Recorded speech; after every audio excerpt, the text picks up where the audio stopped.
Gawa ito ni Lisa Tanas at ni Marcos Jr. Kasi alam kasi ng bangag na ito, na gobyernong ito, si Lisa at Marcos at si Bangag Jr.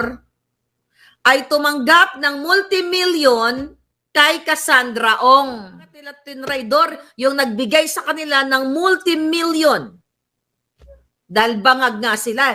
Ikaw, Lisa, at yung certain DASA, at marami kayo dun sa picture na nakita ko, kayo ang nakipag-meeting kay Cassandra Ong. Marcos Jr. Ilalabas ko rin ang authentication sa tamang panahon. Litrato nyo, nakasama mo si Cassandra Ong na nagbigay sa inyo ng ng Pogo operator.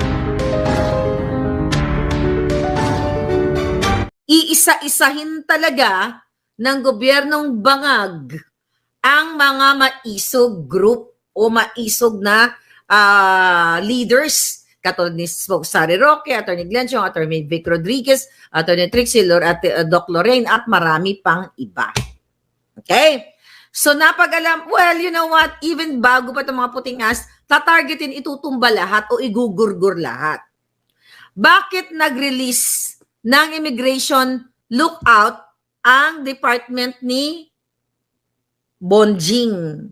Okay? Na inintay na lang na ang bulate ay pumirma sa kanya. Mga kababayan, ano ba si Harry Roque? May kaso ba siya? Naipakita na ba si spokes na siya ay involved dito sa Pogo? Narinig yun naman sa hearing na sinamahan lang niya yung kanyang kliyente sa Whirlwind para bayaran doon sa kanilang arrears, okay? Yung kanilang taxes, mga kababayan. Pero ito, alam na ninyo na gawa ito ni gobyernong bangag. Gawa ito ni Lisa Tanas at ni Marcos Jr. Kasi alam kasi ng bangag na ito, na gobyernong ito, okay? Na sila kasi talaga ang mastermind ng Pogo. Ulitin ko, mga kababayan, si Lisa Marcos at si Bangag Jr. ay tumanggap ng multimillion kay Cassandra Ong. Yung dinidiin nila na Pogo dyan sa Lucky 99 South na yan, right? Ay nagbigay kay Marcos Jr., kay Bangag, kay Lisa Tanas ng multimillion ng campaign fund. Huwag kang magsinungaling, Junior. Huwag kang magsinungaling, Lisa, dahil soon ilalabas ko ang ebidensya ng pakikipag-meeting mo kay Cassandra Ong. Kaya itigil nyo ang panggigipit nyo kay Spokes Harry Roque.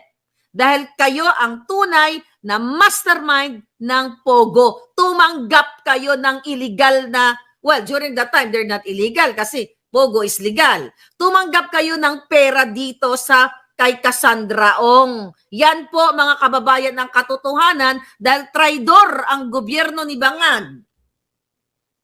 Okay? Dahil traidor, sobrang traidor.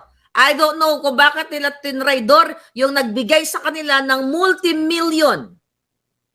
Dahil bangag nga sila. Ikaw, Lisa, at yung certain DASA, at marami kayo dun sa picture na nakita ko, kayo ang nakipag-meeting kay Cassandra Ong. Tapos gusto nyong idiin si Harry Roque, si Spokes Harry Roque, kasi alam nyo sa sarili nyo na kayo ang tunay na mastermind, lahat ng mga Duterte allies, lahat ng alay ng bayan, gusto nyong gibain, pero hindi kayo magwawagi. Kasi baka sooner ay hiwalay na ang Mindanao, o kung sumama ang mga Bisaya diha sa Visayas, okay lang din naman sa akin. Okay? Para sa akin. Ngayon ito, basahin muna natin ng statement ni Spokes Harry Roque. Statement of Attorney Harry Roque on the Immigration Bulletin Lookout Order. I consider the Immigration Bulletin Lookout Order plain harassment. Exactly, wala nang iba. The only pieces of evidence they have are, one, that I have accompanied Catherine Cassandra Leong. Ito yung nagbigay ng multimillion sa'yo, bangag. Lisa, may litrato kayo, hindi ito. Huwag kayong magsinungaling dahil malapit ko nang ilabas yan. Mga kababayan, ang gobyernong bangag, dapat yun ang wakasan. Katulad na nangyayari ngayon sa Bangladesh. I'll talk about Bangladesh issue later. So tuloy natin, sabi ni Spokesari, the only pieces of evidence they have are one, that I have accompanied Catherine Cassandra Leong for rescheduling of arrears payment, and two, an uncorroborated organizational chart, which I had no participation in preparing, neither did I consent to my name's inclusion. Sinagot na yan ni Spokes sa kanyang mga hearing. Hindi nyo nga mapin down si Harry Roque doon sa Congress at Senate, kaya tinatakot-takot nyo na mga senador na kapag sumagot ng matapang matalinuang sagot at reasonable na sagot, gusto nyong i-contempt. Dapat kayo ang gibain dyan, kayo ang tapusin na lahat. Di ba? I-abolish na yung Congress at Senate na yan at dalhin kayo sa jimpyerno. Oh, sabi ni Spokes, this political witch hunt is intended to silence me as a critic of this administration, and I expect they will up the anti-following my call. Posted on Facebook to keep Malacanang drug-free after the damning revelations of eyewitness Cathy Binag. There is no reason to leave the Philippines. I will face my accusers and answer all allegations related to the offshore gaming. Tulad ng sinasabi ko sa aking programang The Spokes Hour, mahal ko ang Pilipinas at ang Pilipinas lamang ang bansa na aking mahal. Okay? Ano ang kaso? Sabi ni Spokes, anong kaso ako iimbestigahan dahil sinamahan ko na magbayad ng arrears dahil nasa organizational chart ang pangalan ko na wala akong pahintulot? Kailan pa naging basihan ng kaso ang innuendos? Haharapin ko ang lahat ng kaso, kaya lang anong kaso nga? Mga palangga, harassment, paulit-ulit na lahat tayo, lahat kayo gustong harasin ng gobyerno ni Bangag kasi masyado na pong malaki ang impact sa kanila ng kanilang kabudulan. Galit sila kay Spokesari Roque dahil tinatawag din silang Bangag at kasama ko si Spokesari at saka si Attorney Glenn dito sa Maisog, Los Angeles na kung saan nandoon sila nung pinakita ko ang authenticated video mo, Marcos Jr. Ilalabas ko rin ang authentication sa tamang panahon. Litrato nyo, nakasama mo si Cassandra Ong na nagbigay sa inyo ng mga ng Pogo operators na nagbigay sa inyo ng campaign fund. Mga taksil kayo ang tunay na Razakars. Let's talk about Razakars, yan ang pinag-uusapan ngayon sa Bangladesh. Ngayon, mga kababayan, ano ang ginagawa ng gobyernong ito? Patahimikin. Gurgurin kayong lahat. Lahat ng nagkikriticize sa gobyernong ito, gurgurin. Last year ko pa sinasabi na iisa-isahin nila ang paggurgor sa mga supporter ng bayan at supporter ng Duterte. 'Di ba? So ang ginagawa nitong immigration na ito at sa utos ni Lisa Tanas, lahat si Lisa may gawa nito. Lahat si Bangag, lahat ang may gawa to. Ganito ka vindictive narcissist ang mga yawa. Why? Kasi gusto nga nilang mamayagpag sa kanilang ini-enjoy ngayon na nakaw na pwesto o bangag na pwesto.